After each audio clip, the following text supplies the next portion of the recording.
आज मला या ठिकाणी सांगितलं पाहिजे की आपण जो शेतकऱ्यांना नमो शेतकरी महासन्मान योजना आपण सुरू केली, केंद्र सरकारचे 6,000 आणि त्यासोबत राज्य सरकारचे 6,000, आज त्याचा आपण हप्ता हा शेतकऱ्यांच्या खात्यामध्ये जमा केलेला आहे। आजच दुपारी माननीय उपमुख्यमंत्री शिंदे साहेब, माननीय उपमुख्यमंत्री सुनेत्राताई, कृषी मंत्री, कृषी राज्यमंत्री यांच्या उपस्थितीमध्ये 90 लाख शेतकऱ्यांच्या खात्यामध्ये त्या ठिकाणी 1800 कोटी रुपये हे आपण जमा केलेले आहेत।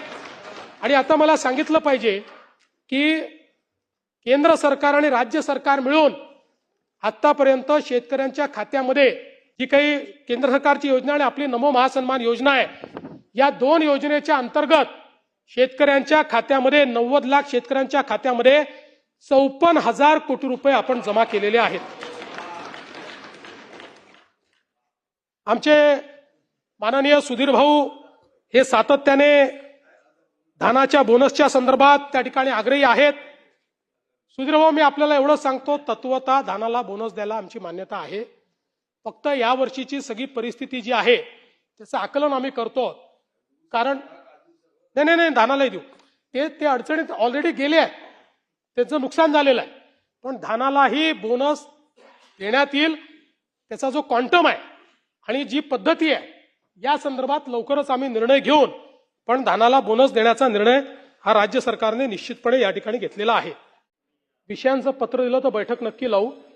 बाकी मी आपल्या एक लक्षात आणून देतो की आपण टीओडीचा उल्लेख केला, ग्रीड सपोर्ट चार्जचा उल्लेख केला, या सगळ्या गोष्टी ज्या करण्यात आलेल्या आहेत त्या MERCनी जे काही निर्देश दिले त्या निर्देशाप्रमाणे करण्यात आलेले आहेत।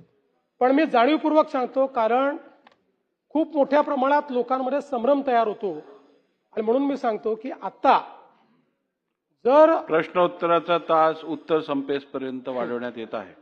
आता जर कुठल्याही व्यक्तीने, एंटिटीने आपल्या सोलर सोबत जर बॅटरी एनर्जी स्टोरेज सिस्टीम लावली तर त्याला महावितरणपेक्षा कमी दरामध्ये वीज मिळते। आता मी एक जाणीवपूर्वक इथनं सर्वांना कळावं म्हणून एक तुमच्याकरता एक्झाम्पल आणलं की समजा 1 मेगावॅटचा ओपन ऍक्सेस असेल तर त्याला 1 मेगावॅटच्या ओपन ऍक्सेस करता बॅटरी एनर्जी स्टोरेज सिस्टीम लावण्याकरता 85 लाख रुपये खर्च येतो।